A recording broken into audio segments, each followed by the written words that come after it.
What's up, Lemon Heads? Welcome back to another episode of From the Yellow Chair. I'm Emily, and this week I'm without my co-host Crystal. It is in the peak of travel season, and she is off doing some shows, but I have another one of my favorites here in the lemonade stand, and so we've got Yanessa, our lead graphic designer, here at Lemon Seed, and so I can't wait to dive in and talk with her a little bit about what she sees overall as branding and from a designer perspective with a lot of contractors and overall in the home service industry. So I can't wait to dive into that, talk about some of my favorite topics here, and with one of my favorites, Yanessa. So without further ado, let's sip some lemonade. All right, so welcome, Yanessa. Hello. Hi. She's like, I've never been on a podcast before, and I'm terrified. Yes. And I was like, you'll be fine. Just get in here and do it. So this is out of her natural element, but she has being behind the screen. Yes, she's very much behind the scenes. She's very soft-spoken and very sweet, but she is jam-packed full of tons of ideas, so creative, and is such a team builder on our team to our members, our employees, and things like that. So, Yanessa, tell us a little bit about yourself. Like, kind of what's your background and how'd you get here at Lemon Seed? So the first thing that I always think of, I think the way that I got into design is pretty interesting and strange. I don't know if I know this story. I'm not sure if you do. Okay, I may have told you like all the way at the beginning, but it's been a while. So my mother is actually a photographer and photo editor, videographer, all that kind of stuff. I grew up in Miami, Florida.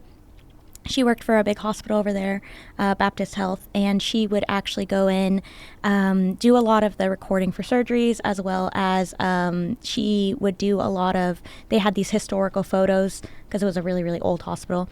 So people would bring in these really old photos, and she would restore them using Photoshop and that kind of thing. She still complains now about how much easier it is now, and how than back in the day. Yeah. She's like, I had to actually color, like, sometimes I had to like print it out and like paint individual dots, and it was a whole thing. Mercy. So you'd have kids out for summer and things like that, and she's like, okay, what do I do with this child?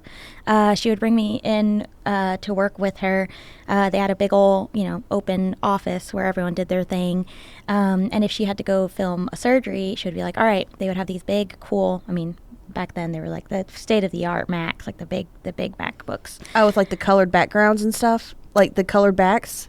No, I think they were just silver. Actually, I'm not quite sure. I think is they were that white. pre-even that? Yeah, I think they were white. Okay, all right. But they were like, to me, it was like, wow, this is the crispest, clearest image I've ever seen in my life.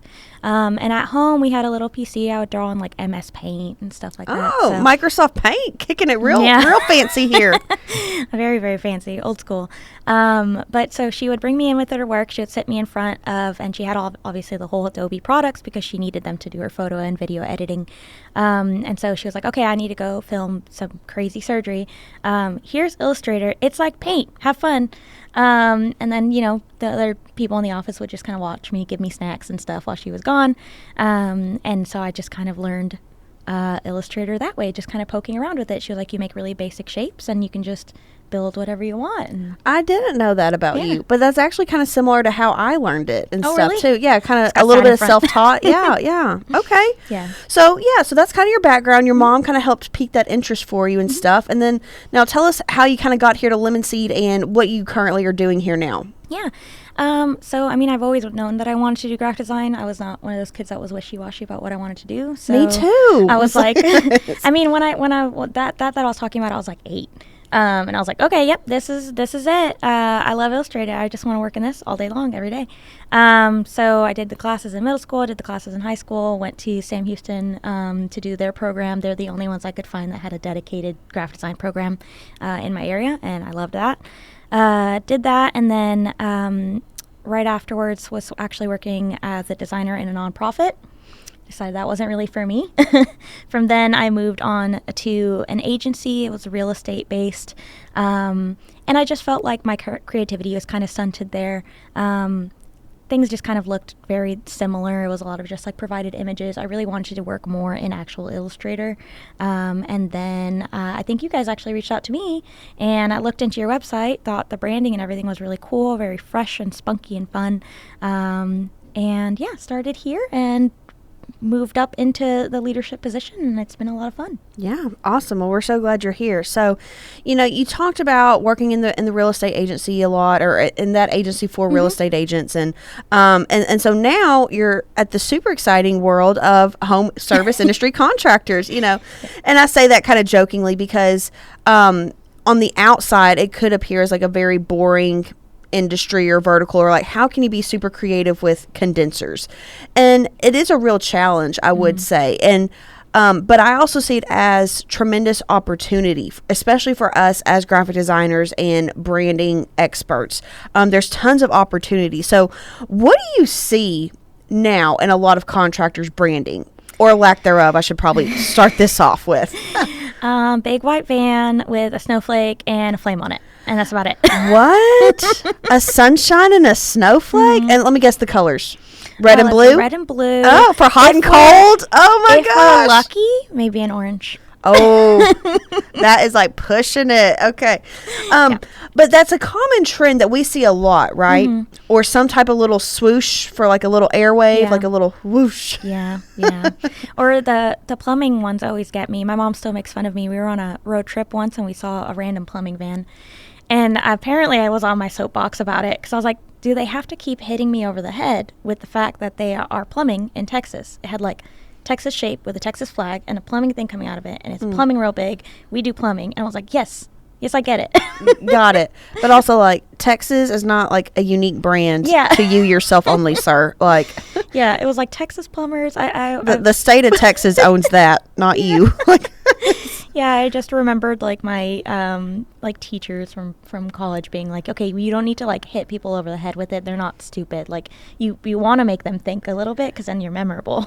Right. You don't have to be so literal. So I see that as a contractor's like biggest phobia. Like, oh my gosh, people aren't going to know what I do. Like, and it's a common fear, and then like, so they have to be so literal. So we're gonna be red and blue, and we're gonna have a sunshine and a snowflake for hot and cold, and or do a little swoosh and stuff. So why do you think contractors are afraid to do something different? Like, why do you think that's the common trend that you see amongst all of them kind of having the same boring look?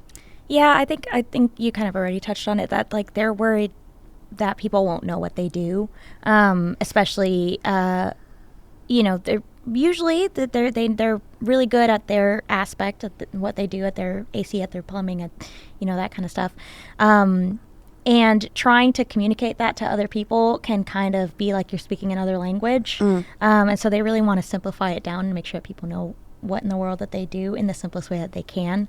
I feel like it goes either one of two directions. Either it has to be super, super simple, snowflake and sunshine, or on the other end, people, we've had contractors be like, well, that's not the exact kind of wrench that we use. Oh, yes. And I'm like, no, I understand. You're just trying to show them that you repair something. Kind of simplify it down a little bit. Sure. Well, and I think also probably is creativity probably just doesn't come naturally to contractors, which is totally fine. Like, they are very good at like working with their hands and fixing things and being very numbers driven and processes and things like that. And so like creativity is just not their top priority. And so therefore they're like, I don't need this fancy logo. I don't need this fancy truck wrap. I just need to show up and do the work that's what I know how to do and what the people call me for. And while there is some truth to that, however, you're not marketing to yourself. It's not all about what you think, sir, or what you think appeals to everyone else. Like, we have to appeal to other people. And to me, that's what the huge challenge to graphic design is versus being an artist, just quite frankly. So like, artists just do whatever the heck they want to do. Like, you're getting a lot of angry artists. It speaks to me, but I do think it's different. So like, it is. Design is, how do you appeal to other people to make them take action on something? And so that's what branding is about. So like, how can I be memorable to make me stand out and appeal to a homeowner who's probably a woman, probably middle-aged, so thinking of some other things that it's not you, the contractor. And so sometimes you have to kind of get out of your own way to be able to embrace and accept some of these things. And so a lot of times I just think it just hasn't been a priority, and they've probably just never thought about it that way, to be frank. And people don't really think about, we've been talking about this a lot as I've been in office, but like the different ways that people communicate, the different specialties that they have. To them, it's like, yes, this is very obvious. This is the top of the line thing. but to the everyday person, HVAC doesn't even mean anything necessarily. Oh, yeah. Well, and like they can get so into the weeds about all the different specifications and features of this midline system versus the top tier system and things, and it's like, it's intimidating. Okay, I get it, but like you got to talk like on get on our level, homeowner level here a little bit and stuff. And so when you can come across as almost, you can become unapproachable if you're overwhelming this with too much information or too stark into the mechanical and things like that. Like, hey, I'm still a mom and a wife who's just trying to take care of my home, and I'm looking for comfort, not all the exact specifications all the time, you know? Yeah, and I think a lot of that is what we try to kind of veer into when we're working on like things like a rebrand or adding a mask on. It might seem a little silly at first, but it is really adding a level of friendliness and like approachability, instead of kind of putting them off with all these big crazy high-tech cool things. And it's not that those technicians don't know what they're talking about, that there's not a lot of amazing work back there. It's just not easiest for people to digest and understand. So, okay, you kind of jumped. I'm sorry. No, you didn't jump the gun at all. Like we're tipping our toe into the rebrands and stuff. Okay. So that is one thing that Lemonseed loves to get a hold of is like when we can do a rebrand for a customer, it's like, let's go, because there's so much opportunity and story that we can tell about your company and about the owner and about the services that you provide and like why you're different than your competition. And so to me, the opportunity that's there is kind of like what most excites me about a rebrand. But what about you? Tell me when I say, Yanessa, we've got a rebrand coming down the pipeline, like what goes through your mind? Yeah, a lot of times it's like I feel hungry for information right off the bat. I'm like, all right, like what are you into? Like what can we pull and be different and do something really crazy with, especially if they're willing and open to do something a little different. And seemingly random, because that means it's going to be disruptive, it's going to be interesting, it's going to pop.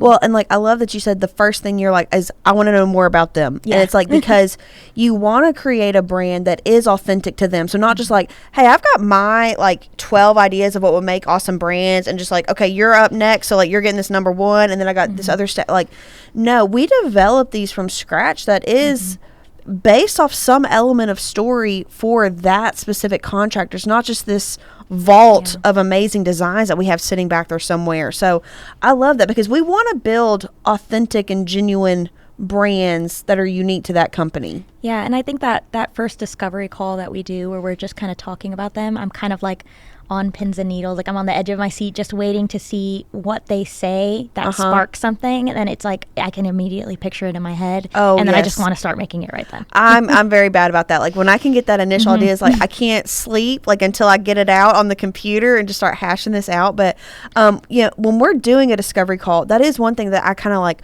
prompt the contractor with is like, hey, so I'm going to ask you a bunch of questions here and I want you to elaborate as much as possible. Like nothing here is too much information. Okay. So like give us all the nitty gritty details, because a lot of times it might seem that like there's some nugget of information and you're just like, you're not withholding it, but you're like, I don't know why that's important or relevant to these questions. But I'm like, go ahead and share that with us, because a lot of times it could be like that one small little line. It's like, that's it.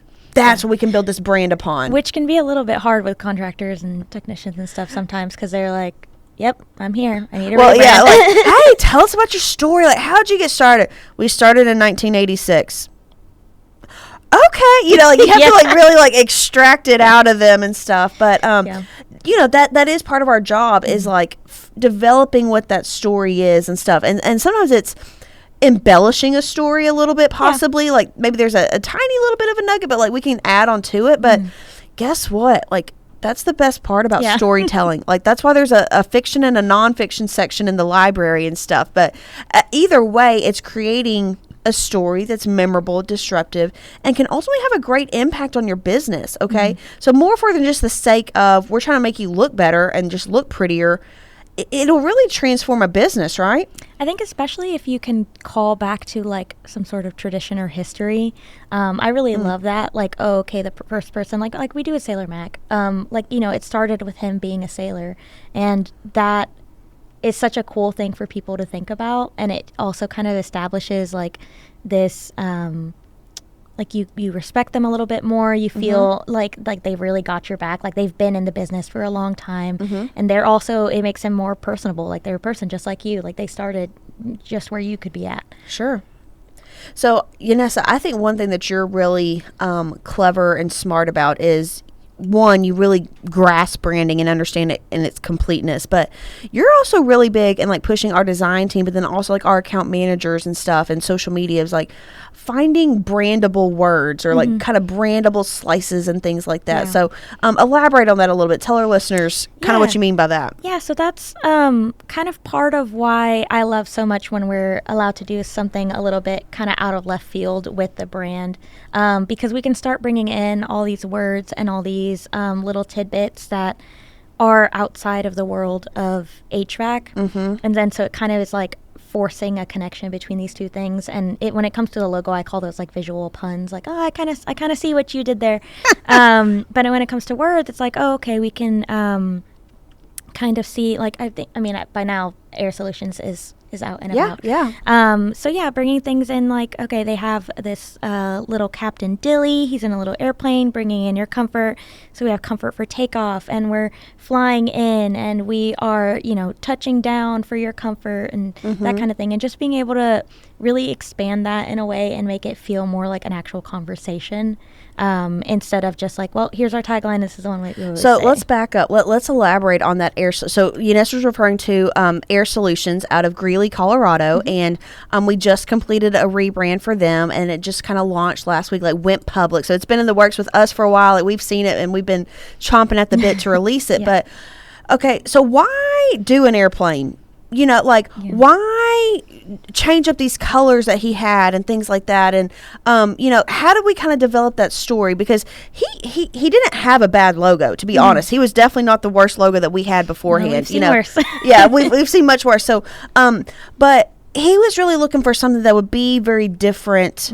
And we're going to say it again, disruptive. And so how did we come about to that airplane concept? Do you remember? Yeah. So that was kind of part of our discovery call, and I believe it was his account manager who had brought it up to you, maybe, and then we kind of brought it up on the call because it wasn't even something that he had thought to mention. And we were like, "Hey, Dusty, we hear you fly airplanes," and he kind of brightens up, and that's how you always know it's a good piece of information. Sure, when they kind of brighten up and they get a little bit more animated about it. And they're like, oh yeah, this is just kind of my hobby. Like I learned how to do this. He was, he's a veteran. He's very into like the military, a very religious man, a very patriotic. Very patriotic. That was the word I was thinking of. And so he kind of wanted to bring that little element together, and we thought, he wasn't in the Air Force, but we can kind of make that connection of, okay, there's that military aspect in addition to this hobby that you're really into, and, we automatically thought of the little blades on the front of the plane as like bringing in the cool air. And thought that like that would immediately be kind of like illustrate it like in like fan blades almost of like what would be on an actual condenser unit. And so kind of marrying like his passion and something that he worked really hard on of getting his pilot's license, and then like how he can apply that same aspect to working really hard to bring that comfort into a home. And then it's a very friendly little logo. I encourage you to go look it up now. He's adorable. He's so cute. But we gave it that kind of vintage nostalgia, like red, white, and Americana blue colors. Yes, because that was something that's very important to him as a veteran and things like that. But then we ended up naming the little Captain Dilly. Yes, that's the my little favorite pilot. part. Yes, and what that told was like, that's not Dusty. Like, obviously, his name's Dilly, but it provides an opportunity for, hey, who's Captain Dilly? And so he then gets to talk about it. I was like, well, this was one of my mentors who was very influential to me, like, as I was starting out and really encouraged me along the way, blah, blah, blah. And it all of a sudden, like, humanizes that air conditioning company. Like, these are real people that have real stories and experiences kind of like I do. And it provides a way for me to connect with them. Yeah, I think that's a really, really big part of it. And it also kind of like takes away a little bit of the fear of like, okay, these people are coming into my house. But when you, part of the issue with the like big white vans that just have like kind of a little logo plastered on them. To me, I always feel a little sketchy about that. But Kidnapper vans? Yeah. But when I see a van come in with this cute little illustrated mascot and they have a whole brand story, and it's like, okay, they really have it together, and I can really trust them. Yeah. And two, like, this is someone I kind of feel a little bit more safe about. Like, as a woman that owns a home and might have some contractor coming in, like, that just makes me feel a little bit more comfortable too. And especially like when you can talk to Dusty about it, again, he kind of brightens up, he gets a little excited about it, and it's like, oh, like, I don't know, just nice little personal touch. Sure. Yeah, and so we illustrated this plane with Captain Dilly. He's got these cool colors, and then like incorporated their new tagline, "Comfort cleared for takeoff," and stuff. And so using all of that aviation and flying type terminology has really opened a lot of opportunities for us in their marketing offers, in their direct mail pieces, in their social media, things like that. And so that's something that you're pretty passionate about, of like pushing our team to. And so can you give some other examples of ways that we've made these brandable words or phrases, if you will? Yeah. So he's just kind of top of mind for me. But I know we recently also did kind of a social media push for the reviews. So he's been established for a really long time. Like, he's known in the area. And we wanted to kind of expand on that. And so we came up with like a fun little tag of like, well, we've earned our wings, and here's the review to prove it. And here's all these great things that people in the community say about us, and that's how you know that you can trust us. Like, we have this badge of honor. Well, and I know you do a lot of work for one of our clients, Colonial, and so you've made kind of helped develop all these, I want to say, historical Americana colonial type things. And so like we do like revolutionary tune-ups, and we sent out a Father's Day email not too long ago, and it was like revolutionary dad jokes, and all the jokes had like little puns that kind of related to that Americana historicalness. And speaking to them, they were like, well, he's a Minuteman, and that's important to us. And it wasn't necessarily something that we had known about, but then we can look a little bit deeper into it and be like, these were the people on the front line. So these are the people that are going to be battling for your comfort. Like, they're going to be there when the going gets tough. And so that kind of thing, also bringing that idea. I mean, when I hear the word Minuteman, I think like they're there in a minute. The speed and the responsiveness, and then the front lines of defense. We're on the front lines for your home and for your comfort and things like that. And so finding out a little bit more about that, because we didn't do their rebrand. It was one that came to us already very well done and things like that. And the nugget that we had to start with was revolutionary, revolutionary comfort. And so I just I didn't want to keep using that same word again and again, revolutionary, yes, but how else can we kind of expand that? And it's like, okay, I think for Father's Day was like, you don't have to be our Minuteman to be our hero. That's right, yeah. And I think like some of the dad jokes were like, what joke like really cracks you up, and is like the one about the Liberty Bell or something like that, you know. So but we could have told any dad joke, okay, but when we can put that tiny little brand spin on it, it's all of a sudden way more brandable, and it's a brand that is so much more than just the logo. So okay, well, I've loved this conversation, hearing your philosophy, what gets you excited, and how to get contractors to think a little bit differently, and then expand it beyond just the logo and stuff. So what would be some advice that you have to contractors or anyone who's listening right now? Not to be scared to go a little wild with it, is what I would think. Don't be scared, yeah. Don't be too scared about like, what does this have to do with anything? Like, this is so random, this is so out of left field. Because like we talked about, it's all about really catching people's eyes and being different, and not having the same character that everybody else has, and having something that's a little bit more authentic to you, authentic to your brand, authentic to your history. That means a lot to people, and it also kind of makes people think like, hey, what's going on over there? And then now they're looking at your brand, now they're reading into it. Sure, you've created some buzz and some interest and stuff. You definitely have to be bold. Like, if you ever want to do anything that's worth growing or being long lasting, a legacy and stuff, you're going to have to be bold in some areas, and a brand is a great way to do that. And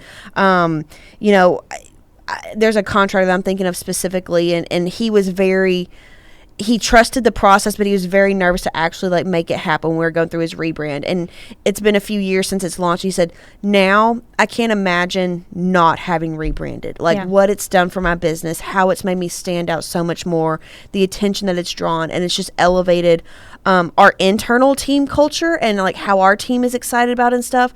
But then also in the community, we've all of a sudden just become noticed and stuff. And so he's like, I know a lot of contractors are afraid to invest in good branding and invest in making some change and things like that. But he's like, I couldn't imagine now. Yeah, I can't afford to not have done it at this point. It's a big investment, and we don't take it lightly. Sure, yeah. It's not just we're just gonna slap on a crab on there for funsies. I don't know why that's the first thing I thought of, but interesting. Yes. Well, we haven't done yet. I don't know, but we're not just gonna slap something on there. Just for fun's sake. It is going to be integrated. It's going to be, particular to, unique to your brand. And maybe your area or, where you live, the special services that you provide. And then there's also a lot of things you can do off the alliteration. Sometimes it's, Oh, I do love that part. A lot of times that can spark the reason, because it just rolls off the tongue very well and stuff. So, maybe like the Montana moose, or the Pacific polar bear or something like that, putting kind of that alliteration can kind of also help spark that story there. Yeah, I do really like coming up with the kind of acronyms that are kind of also used internally or to, speak about the values. Yeah. I can't think of one right off the top of my head. The one that I can think of is one that we didn't use, but it was like, enjoy the ride, and it had those all spelled out. Sure, yeah. So she's talking about a contractor who loves being a motorcycle biker, if you will. And so there was a concept that we presented to him of a little technician on a motorcycle, and like the wheels on the motorcycle looked like fan blades and stuff. It was a really cool concept, but she kind of came up with an acronym for RIDE, like enjoy the ride. And then the R stood for something. I don't remember exactly what it was, but respect, integrity, I don't remember some of those good words. Yeah, some of those good words. But it just kind of pushes it a little bit further. Well, no, and you can use it in your internally too. Yeah, Rachel, our podcast editor, she's working on some culture books for Lemon Seed right now, and so our core values, like at Lemon Seed, we will be zesty, and so like we have an acronym for ZESTY: zealous for creativity, experts in strategy, servant-minded advocates, thorough and timely, and yielding results. So at Lemon Seed, with that Z, that would have thrown me.